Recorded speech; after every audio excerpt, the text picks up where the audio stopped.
Hello मेरे प्यारे viewers, कैसे हैं आप सभी लोग। आशा करती हूँ आप सभी लोग अच्छे होंगे। कहानी के लिए मेरे चैनल को सब्सक्राइब कीजिए, कहानी को लाइक और शेयर ज़रूर कीजिएगा और कहानी कैसी लगी प्लीज़ कमेंट बॉक्स में ज़रूर बताइएगा। कहानी को लेकर कोई भी राय सुझाव वो भी दीजिएगा। तो शुरू करते हैं आज की अपनी कहानी। कौशल्य और रघुवीर की बेटी थी सविता। सविता को बचपन में ही पोलियो मार गया था, जिससे वह एक पैर से अपाहिज थी। सब लोग उसे दया की दृष्टि से देखते थे और अपने माँ बाप की बहुत लाडली थी। उसकी आंखों में कभी आंसू नहीं आने देते थे। सविता अपाहिज ज़रूर थी, लेकिन सभी कामों में कुशल थी। स्कूल में भी वह सभी अध्यापकों की प्रिय थी। एक दिन कौशल्या बोली, कौशल्या सुनो जी, सविता की 11वीं पास हो गई है। हमारी बेटी दिव्यांग है, उसके लिए भी ऐसा ही लड़का ढूंढना पड़ेगा। लगता है उसकी शादी करने में बहुत मुश्किलें आएंगी, इसीलिए अभी से लड़का ढूंढना शुरू कर दो। रघुवीर, हाँ कौशल्या सही कहती हो। सविता कितनी सुंदर और सर्वगुण संपन्न है, लेकिन पैर की वजह से मेरी बेटी की जिंदगी खराब हो गई। सविता ने अपने माँ और बाबूजी की बात सुन ली। वह पास आकर बोली, बाबूजी क्या मैं आप सब पर बोझ हूँ? मेरा पैर खराब है, इसका मतलब यह तो नहीं मैं किसी पर आश्रित रहूँगी। फिर कैसे हुई मेरी जिंदगी खराब? कौशल्या, मन छोटा मत कर बेटी, किसने कहा कि तू बोझ है? तू तो हमारी आंखों का तारा है। सविता, माँ मैं पढ़ाई के साथ साथ कुछ करना भी चाहती हूँ, जिससे मैं खुद पर निर्भर रह सकूँ। इधर सविता की पढ़ाई पूरी हो गई और उधर रघुवीर सविता के लिए लड़का ढूंढने लगा। सविता के लिए परेश का रिश्ता आया। परेश रसायन फैक्ट्री में काम करता था।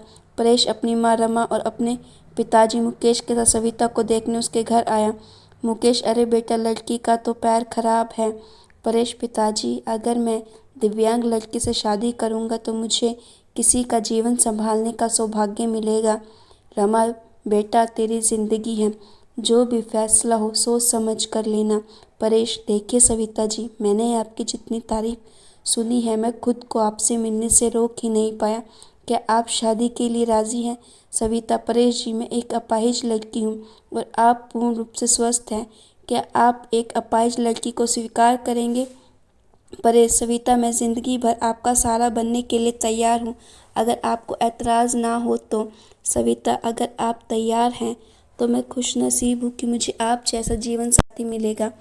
सविता और परेश की बहुत धूमधाम से शादी हुई। चारों तरफ चर्चा थी कि बड़ी भाग्यशाली है सविता, जो दिव्यांग होते हुए भी उसे इतना अच्छा पति मिला है। रमा बहू, आज तुम्हारा पहला दिन है, इतनी जल्दी कैसे उठ गई? आराम से उठ जाती। सविता, माँ मुझे जल्दी उठने की आदत है, मैंने नाश्ता बना दिया है, आप सब लोग नाश्ता कर लीजिए। रमा हैरान थी कि एक पैर खराब होते हुए भी सुबह उठकर नाश्ता भी बना दिया। इसी तरह सविता ने थोड़े ही दिनों में सारी जिम्मेदारी अपने ऊपर ले ली। सविता से सभी बहुत खुश थे। रमा, परेश तेरी बीवी लाखों में नहीं करोड़ों में एक है। मैं तो डरती थी कि कहीं ऐसा ना हो कि एक दिव्यांग लड़की से शादी करके कहीं मेरे बेटे की ज़िंदगी खराब ना हो जाए। परेश, माँ मेरा फैसला कभी गलत नहीं हो सकता। आपसे एक बात कह रहा हूँ कि अगर मुझे कुछ हो जाए तो सविता को अपनी बेटे की तरह रखना। रमा, चल पागल, ऐसे नहीं बोलते, वो अभी भी मेरी बेटी ही है। और अगले ही दिन उसकी खुशी को जैसे किसी की नज़र लग गई। परेश की फैक्ट्री में जहरीली गैस लीक हो जाने से कई लोगों की मौत हो गई, जिनमें परेश भी शामिल था। जब से खबर परेश के घर पहुंची तब घर में हाहाकार मच गया, लेकिन सविता तो जैसे पत्थर सी हो गई। वह खामोश थी, उसकी आंखों में आंसू नहीं थे। वह परेश को यूं ही फटी आंखों से देखती रही। कुछ औरतों ने उसे हिलाते हुए कहा, बहू रो ले, परेश को वह मर गया है, अगर रोएगी नहीं तो पागल हो जाएगी, तो विधवा हो गई है, विधवा। इस तरह की बातें सोचकर सविता फूट फूट कर रोने लगी। सविता रोते हुए बोली, उठो परेश, अपनी आंखें खोलो, मैं अकेले किसके सहारे जीऊँगी? तभी तो मैंने तुम्हारे साथ कुछ ही दिन गुजारे हैं, फिर मुझे अकेले छोड़कर क्यों चले गए? परेश का अंतिम संस्कार हो गया और सविता के अरमानों का भी। रमा, अरे ये क्या बहू, सफ़ेद साड़ी क्यों पहनी है तुमने? सविता, माँ सबने मुझे कहा है कि मेरे जीवन के सब रंग परेश के साथ ही चले गए, अब मुझे सफ़ेद साड़ी ही पहननी है। रमा, नहीं बेटी, तुम हमारे दुखों को और मत बढ़ाओ, आज से तुम कभी भी सफ़ेद साड़ी नहीं पहनोगी। हफ्ते बीते, महीने यूं ही शौक में गुजर गए। कौशल्या और रघुवीर सविता को लेने के लिए आए। कौशल्या, मेरी बेटी का जीवन तबाह हो गया, पूरी जिंदगी अकेले कैसे काटेगी, इसीलिए हम उसे अपने साथ लेने जाना चाहते हैं। रमा, देखिए समधन जी, सविता कहीं नहीं जाएगी। आप उसकी शादी कर कर कर्तव्य मुक्त हो चुके हैं, लेकिन अब हमारे भी कुछ कर्तव्य है। हमारी बहू हमारी बेटी बनकर हमारे पास ही रहेगी। ये कहते हुए रमा ने सविता को गले से लगा लिया। मुकेश, हाँ समधी जी, रमा सही कह रही है। हम सविता को आगे पढ़ाएंगे और किसी लायक बनाएंगे। आप चिंता मत करना, हम अपनी सविता को पलकों पर बिठा कर रखेंगे। सविता, माँ बाबूजी परेश इनके इकलौते बेटे थे, अब वो नहीं हैं, तो ऐसे मैं भी इनको छोड़कर चली जाऊं, ये सही नहीं है। मैं इनके पास रहकर ही इनकी सेवा करूंगी। सविता के माँ बाबूजी चले जाते हैं। अब सविता अकेली थी। उसने अपना सारा ध्यान पहले ही पढ़ाई में लगा दिया। ऐसे में उसकी मुलाकात गौरव से हुई, जो समय समय पर सविता की पढ़ाई में मदद करता था। गौरव मुकेश के दोस्त का सबसे अच्छा बेटा था। उसका काम के सिलसिलों में परेश के पिता के पास आना जाना लगा रहता था। गौरव इंजीनियर था और बड़े ही शालीन स्वभाव का संस्कारी लड़का था। चारों तरफ औरतें बातें बनाने लगी। एक औरत बोली, अरे देखो कैसी विधवा है ये, सफ़ेद साड़ी नहीं पहनती, पति का ज़रा भी दुख नहीं है। तो दूसरी बोली, बन सवर कर कॉलेज जाती है। बेचारे रमा और मुकेश का तो पहले ही बुढ़ापा ही खराब है। तीसरी औरत ने कहा, पहले इस लड़के का घर में आना जाना ठीक था, लेकिन अब परेश नहीं है तो इस जवान विधवा बहू के घर नहीं आना चाहिए। लेकिन सविता को किसी भी बातों से कोई फर्क नहीं पड़ता था, क्योंकि उसके सास ससुर उसके साथ थे।